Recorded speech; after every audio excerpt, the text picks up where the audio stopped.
Hello guys, welcome back again in exam pro भैया। कैसे हैं आप लोग? उम्मीद करता हूँ आप सभी अच्छे होंगे और हमारे वीडियो लेक्चर को टाइम टू टाइम देखते होंगे। चलिए स्टार्ट करते हैं। ये आपका रेलवे लुसेंट पार्ट 6 है, लाभ हानि का पार्ट 6 है। इससे पहले मैंने सारे वीडियो लेक्चर मैंने डाल रखा है। यदि आपने अभी तक नहीं देखा है तो आप हमारे चैनल पर विजिट करिए और आप उसे जाकर देखिए। तो चलिए हम अपना सेशन को स्टार्ट करते हैं बिना कोई देरी किए हुए। क्वेश्चन नंबर 51 आपसे ये कह रहा है, एक वस्तु को 10% के लाभ पर बेचा गया। हम सबसे पहले क्या करेंगे, मानेंगे कि उस वस्तु को खरीदा कितने में गया होगा।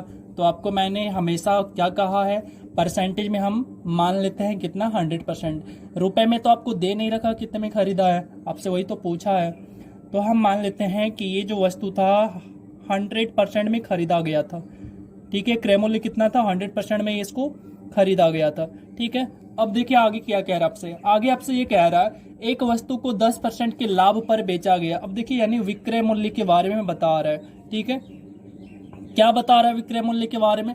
विक्रय मूल्य के बारे में ये कह रहा है कि इसको 10% के लाभ पर बेचा गया। 10% का लाभ का मतलब क्या हो गया, 100% तो चाहिए, प्लस में 10% एक्स्ट्रा चाहिए, वही तो लाभ है।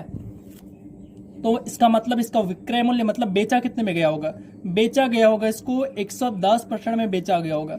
उम्मीद करता हूं आपको ये बात समझ में आया होगा। अब आगे पढ़िए क्या कह रहा है। उसके बाद क्या होता है, यदि उसे 80 रुपए कम में बेचा जाता, कितने कम में, अभी बेच तो रहे हम परसेंट में कितने में बेच रहे हैं, 110% में बेच रहे हैं। तो आगे बोल रहा है यदि 80 रुपए कम में बेचा जाता है तो विक्रेता को 10% की हानि हो जाता है। मतलब वो विक्रेता बेच कितने में रहा होगा, अभी तो 100 में खरीद रहा है, अभी कितने में खरीद रहा है, 100 में खरीद रहा है। और यदि 10% का हानि होता मतलब कितने में बेच देता, वो इसी सामान को कितने में, 90% में बेच देता। ये बात आपको समझ में आया होगा, उम्मीद करता हूं समझ में आ गया होगा। और यदि नहीं समझ में आया होगा तो आप हमें कमेंट करिएगा।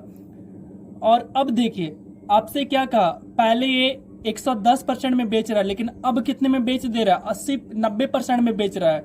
लेकिन आपसे ये कहा कि यदि ये कितना कम में, 80 रुपए कम में बेचता, पर यहाँ पे परसेंट में कितना कम में बेच रहा है।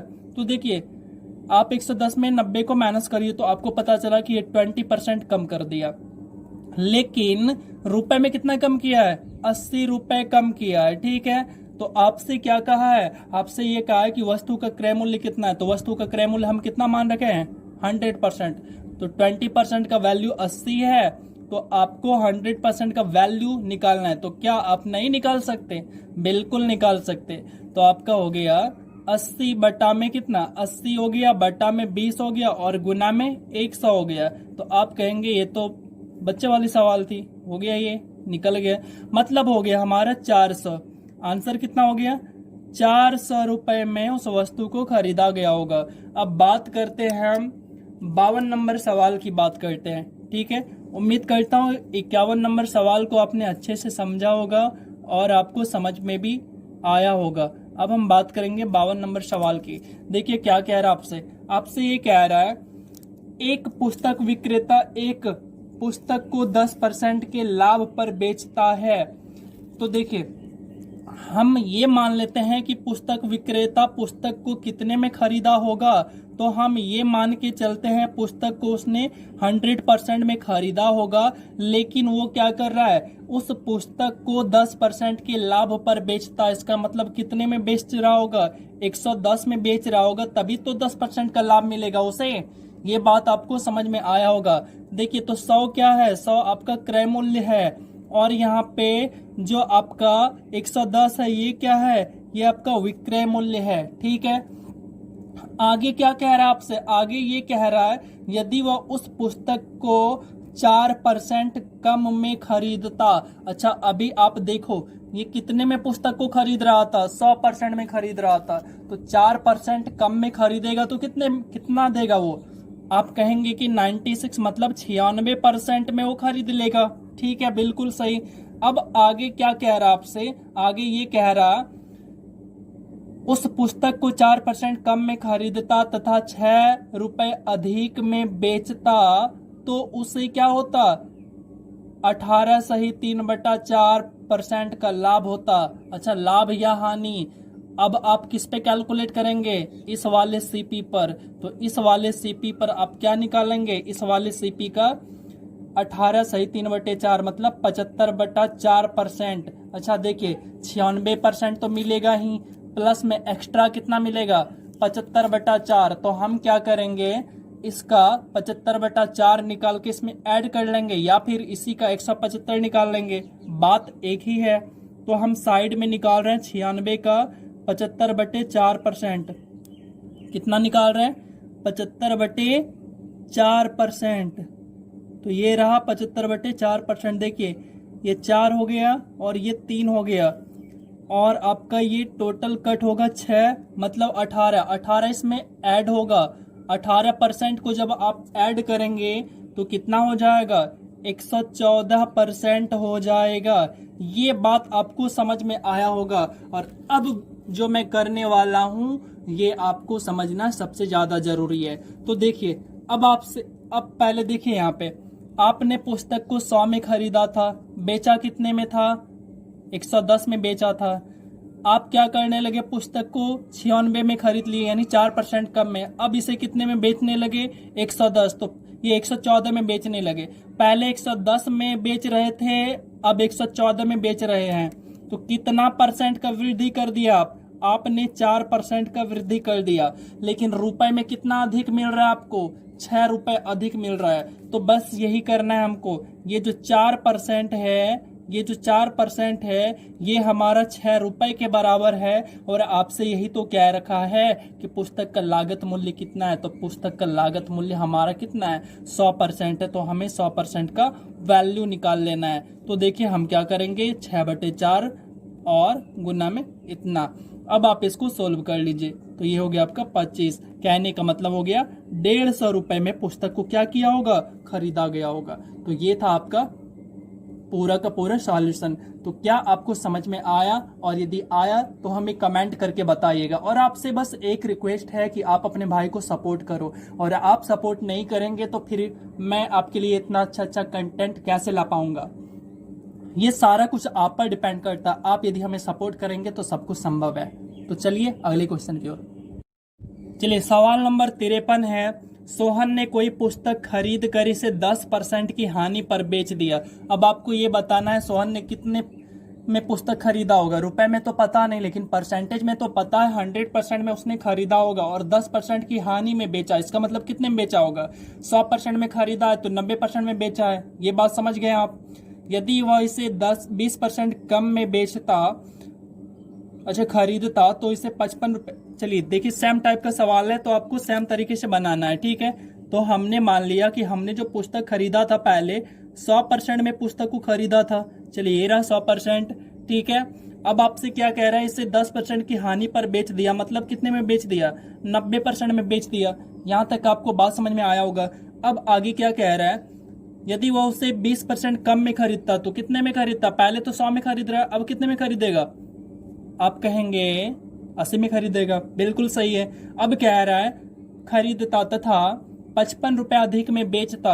आपको रुपए वाला केस तो पता नहीं, अभी तो 90% में बेच रहा है। अब कितने में बेचेगा तो ये चीज हम बता सकते हैं। क्यों? आगे देखिए क्या कह रहा है, यदि वह उसे 55 रुपए अधिक में बेचता तो उसे 40% का लाभ होता है। तो देखिए पहले तो क्रय मूल्य हमारा कितना था? 100, तो उस पे हमें हानि हुआ। लेकिन अब क्रय मूल्य कितना है? अब हमारा क्रय मूल्य 80 है। तो 80 क्रय मूल्य पर हमें क्या हो रहा है? 40% का लाभ हो रहा है, ठीक है। तो 40% हम निकालेंगे तो 40% कितना हो जाता है? आप साइड में कहीं पे निकाल लीजिएगा 40%, ठीक है। तो 80 का 40% कहने का मतलब 140 निकाल लीजिए। क्यों? ये अपने आप में 100% है। तो 140 निकालेंगे तो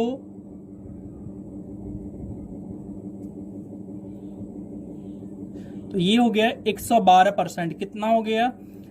112% हो गया। अब आप बात को समझिए, पहले आप 90% में बेच रहे थे, अब आप कितने में बेच रहे हैं? 112% में बेच रहे हैं, ठीक है। आपने कितना परसेंट का वृद्धि कर दिया? आप कहेंगे कि मैंने कितना का 22% का आपने वृद्धि कर दिया। कितना परसेंट का? 22% का। रुपए में कितना परसेंट का वृद्धि किए हैं? 55। ऐसा करने से आपको कितना अधिक मिल रहा है? 55 रुपए अधिक मिल रहा है, ठीक है। तो आपको क्रय मूल्य बताना है, मतलब 100% बताना है, ठीक है। तो ये लीजिए 100% निकल गया। आप निकाल लीजिए 55/22 अगुने में 100, तो ये 2 से और ये 5 से और ये आपका कितना हो गया 50, कहने का मतलब 250 हो गया। कितना हो गया 250 रुपये हो गया। कितना हो गया 250 रुपये हो गया। ठीक है, उम्मीद करता हूँ ये बात आपको बिल्कुल समझ में आया होगा। ठीक है, ये और ये हो गया हमारा आंसर। चलिए चलते हैं हम अगले सवाल की ओर, और सवाल नंबर 54 है हमारा। क्या है सवाल नंबर 54? देखिए सवाल नंबर 54 क्या है। एक व्यक्ति किसी वस्तु को 20% के लाभ पर बेचता है। सेम टाइप का सवाल है, मैं चाहूँ तो आपको वर्क दे दूं। चलिए सॉल्यूशन कर देता हूँ थोड़ा। ये क्या होता है कि आपका ASM सब में काफ़ी ज़्यादा पूछे जाते हैं, तो इसलिए मैं बता देता हूँ।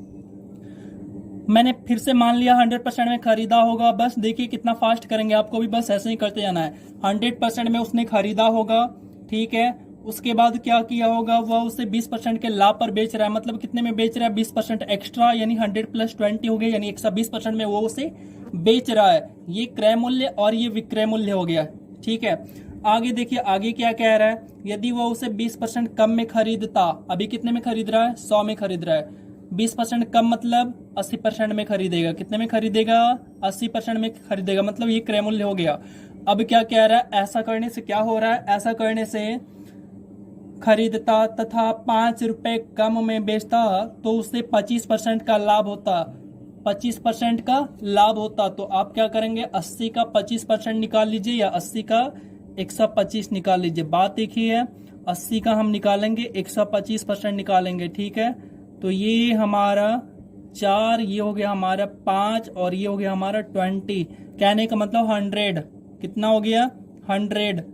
ठीक है, अब हम पहले जिस सामान को हम 120% में बेच रहे थे, अब उस सामान को हम कितने परसेंट में बेच रहे हैं, हम बेच रहे हैं उसे 100% में। तो देखिए आपने कितने परसेंट की कमी की है, तो आपने की है 20% की कमी की है।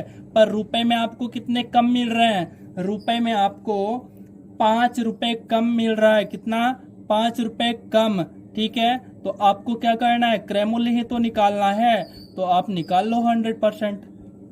उम्मीद करता हूँ ये बात आपको बिल्कुल समझ में आया होगा और आपको कोई प्रॉब्लम नहीं हुआ होगा।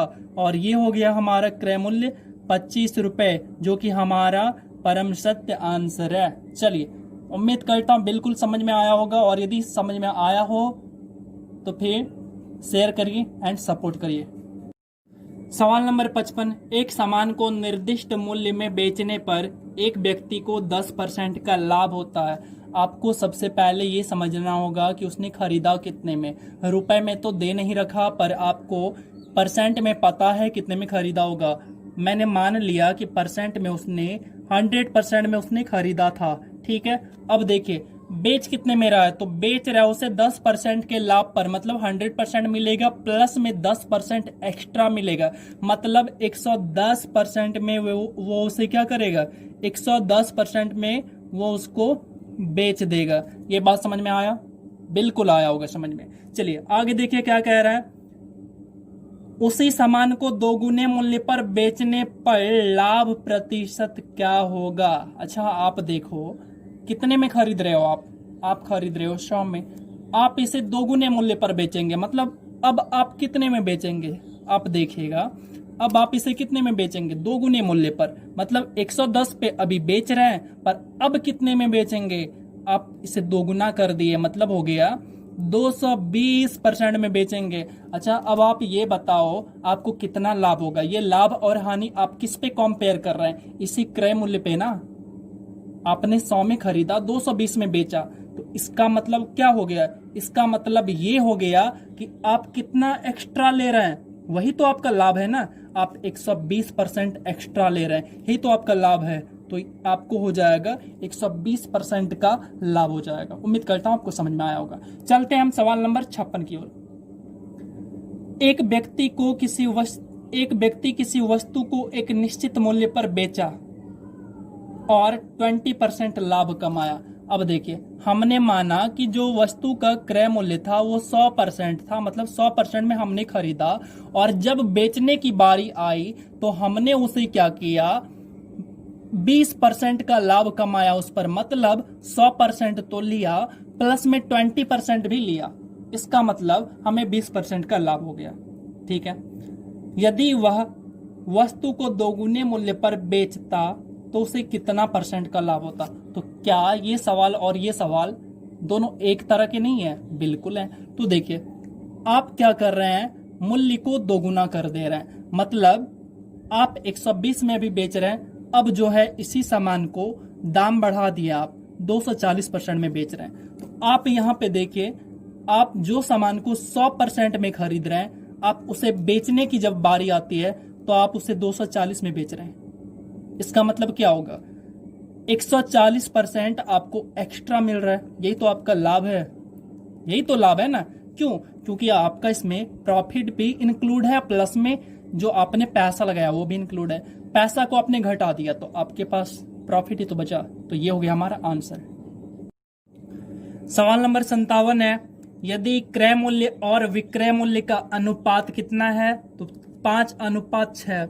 आपको ये सीधा सीधा दे रखा है कि क्रय मूल्य और विक्रय मूल्य का जो अनुपात है, ये अनुपात 5:6 है। इसका क्या मतलब है? इसका मतलब ये है कि आप किसी सामान को 5 रुपए में खरीदते हैं और उसी सामान को 6 रुपए में बेचते हैं। तो आपको बस ये बताना है कि आप कितना रुपया एक्स्ट्रा ले रहे हैं। तो आप कहेंगे 1 रुपया। अच्छा, कितने पर? मतलब क्रय मूल्य पर। तो क्रय मूल्य कितना है? 5 है। आपको पूछा है कितना प्रॉफिट हो रहा है, तो लाभ हानि बताने के लिए क्या करेंगे हम? परसेंट बोला है ना, तो 100 से मल्टीप्लाई। तो आप देखिए क्या आंसर नहीं आ गया? 20% हो गया। उम्मीद करता हूं आपको समझ में आ गया होगा। ठीक है, ये हो गया हमारा 20% आंसर। चलिए चलते हैं सवाल नंबर 58 की ओर। किसी वस्तु का विक्रय मूल्य मतलब एसपी, किसी वस्तु का क्या कहा है? किसी वस्तु का विक्रय मूल्य इसके क्रय मूल्य का, क्रय मूल्य मतलब सीपी का इसके साथ है, क्रय मूल्य के साथ, तो इसके साथ मल्टीप्लाई। किसी वस्तु का विक्रय मूल्य इसके क्रय मूल्य का 4/3 है। ठीक है, आपसे कह रहा है लाभ प्रतिशत कितना है। आपको बस वैसे ही रेशियो निकाल लेना है। यहाँ से विक्रय मूल्य और क्रय मूल्य, क्रय मूल्य विक्रय मूल्य का सबसे पहले क्या करना है? रेशियो निकाल लेना है। ठीक है, जैसे ही निकालेंगे रेशियो, तो देखिए हम क्या करेंगे, इस सीपी को इधर लेते आएंगे, तो हमारा हो जाएगा सीपी अपॉन में, सीपी नहीं, ये एसपी अपॉन में सीपी बराबर ये 4/3। ये 4/3। अब आपको कैसे समझना है? देखिए, सीपी का मतलब होता है खरीदना। आप कितने में खरीद रहे हैं सामान को? 3 रुपए में खरीद रहे हैं, लेकिन बेच कितने में रहे हैं? तो आप उसे 4 रुपए में बेच रहे हैं। ठीक है, मतलब 1 रुपए आप एक्स्ट्रा ले रहे हैं। कितने पर? 3 पर, मतलब क्रय मूल्य पर 3 पर। आपको लाभ का प्रतिशत चाहिए, तो प्रतिशत मतलब 100 से मल्टीप्लाई। तो इसका मतलब हो गया 33 सही 1/3% का लाभ हो गया। ये हो गया हमारा आंसर। चलते हैं हम सवाल नंबर 59 की ओर। एक वस्तु का क्रय मूल्य आपसे दे रखा है, सवाल को पढ़ रहा हूं और वैसे ही लिख रहा हूं। एक वस्तु का क्रय मूल्य विक्रय मूल्य का 40% है। ये रहा विक्रय मूल्य एसपी, इसका 40%, मतलब 40% लिख देता हूं, या इसको 40% को 2/5 कहते हैं। ठीक है, या फिर आप यहाँ पे 40% ही लिखो, मतलब 40/100। बात एक ही है, कटाएंगे तो ये आ जाएगा। अब आपको सबसे पहले क्या करना है, आपसे बस सवाल में कहा है कि कितना विक्रय मूल्य क्रय मूल्य का कितना प्रतिशत है। ठीक है, आपसे बस यही पूछा है। तो आप क्या करेंगे, सबसे पहले यहाँ पे क्रय मूल्य और विक्रय मूल्य का अनुपात निकालिए। तो क्रय मूल्य और विक्रय मूल्य का अनुपात निकालें, तो ये हो गया हमारा 2/5 या 2:5। ठीक है, इसका क्या मतलब हुआ? इसका मतलब ये है किसी वस्तु को आप 2 रुपए में खरीद रहे हैं और उसी वस्तु को आप 5 रुपए में बेच रहे हैं। मतलब कितना एक्स्ट्रा? कितना? तो आप कहेंगे एक्स्ट्रा 3। ठीक है, आपसे क्या कहा है? क्रय मूल्य का, मतलब क्रय मूल्य को नीचे रखना है। तो कितना नीचे? तो नीचे में रखेंगे 2। आपसे प्रतिशत पूछा है ना, तो आप क्या करेंगे? 100 से मल्टीप्लाई कर देंगे। क्या करेंगे? 100 से मल्टीप्लाई कर देंगे। तो आपको पता चलेगा कि आपका टोटल जो हो गया ये 150 हो गया। कितना हो गया?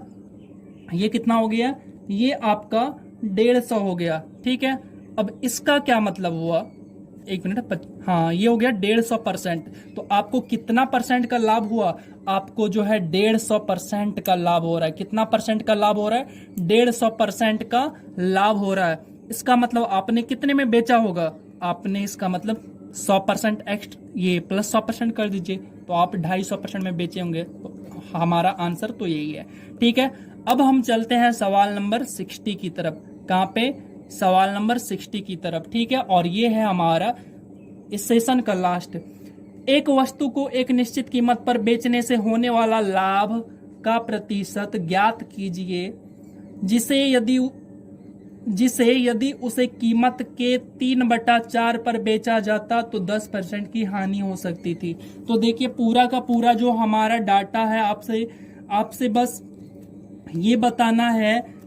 एक बार सवाल को फिर से पढ़ता हूं। एक वस्तु को एक निश्चित कीमत पर बेचने से होने वाला लाभ का प्रतिशत ज्ञात कीजिए, जिसे यदि उसे कीमत के 3/4 पर बेचा जाता तो 10% की हानि हो सकती थी। तो आप यहाँ पे देखिए 3/4 यानी टोटल भाग कितना है, टोटल भाग हमारा 4 है, लेकिन हम बेच कितने को रहे हैं, हम बेच 3 को रहे हैं। और जब 3 भाग को बेचते हैं तो हमें क्या हो रहा है, 10% की हानि हो रही है। इसका मतलब हम बेच कितने में रहे हैं, तो परसेंटेज में हम इसे कितने में बेच रहे हैं, 90% में बेच रहे हैं। ठीक है, अब आपको बस ऐसे समझना है, 3 भाग को बेचते हैं तो 90%, ठीक है, मतलब 10% की हानि। तो 4 भाग को बेचेंगे तो क्या मिलेगा हमें। ठीक है, तो 4 भाग निकालने के लिए हम क्या करेंगे, 90/3 अगुने में 4 कर देंगे। ठीक है, तो ये हो गया हमारा 30, और 30 चौके 120%। कितना हो गया, 120%। मतलब 100% तो हमारा खरीदा हुआ है, मतलब सीपी है, तो 100% से कितना ज्यादा, 100% से हमारा 20% ज्यादा, मतलब 20% का लाभ हो रहा है हमें। लाभ कितना हो रहा है, 20% का लाभ हो रहा है। और यही था हमारा आंसर। और उम्मीद करता हूं ये पूरा का पूरा सेशन आपको बहुत बढ़िया से समझ में आया होगा। और आपको थोड़ा भी प्रॉब्लम है, किसी भी तरह का डाउट है, तो आप हमें कमेंट करके बताइए। आप हमारे व्हाट्सएप ग्रुप से जुड़ सकते हैं, टेलीग्राम ग्रुप से जुड़ सकते हैं, इंस्टाग्राम पे जाकर मुझे फॉलो कर सकते हैं, फेसबुक पर मुझे जाके फॉलो कर सकते हैं। और आपको किसी भी तरह का प्रॉब्लम हो, समस्या हो, तो आप हमें कमेंट करके बताइए वीडियो के नीचे। और ये सारे लिंक जो है जुड़ने के लिए वीडियो के डिस्क्रिप्शन बॉक्स में है, तो आप हमसे वहाँ पर जुड़ सकते हैं। बस आपसे एक रिक्वेस्ट रहेगा कि आप वीडियो को शेयर करिए। और मैं वीडियो बनाता हूं तो फालतू का टाइम पास करता नहीं हूं। आपने देखा होगा मैं कहीं भी आपको लाइक करने नहीं कह रहा हूं या सब्सक्राइब करने नहीं कह रहा हूं। बस आपको यदि लगता है कि हाँ वीडियो में थोड़ा सा मेहनत किया गया है मेरे लिए, तो आपको यदि ऐसा लगता है तो आप वीडियो को लाइक कर दीजिए, शेयर कर दीजिए एंड सपोर्ट करिए। आपके सपोर्ट से ही ये हमारा वीडियो चल रहा है, हमारा क्लास चल रहा है। और ये सारे के सारे आपका जो अभी रेलवे का एग्जाम आने वाला है उसके लिए बहुत ज़्यादा बेस का काम, यदि आपने बेस बना लिया इस बुक से ना, तो आप सारा प्रॉब्लम डील कर लेंगे।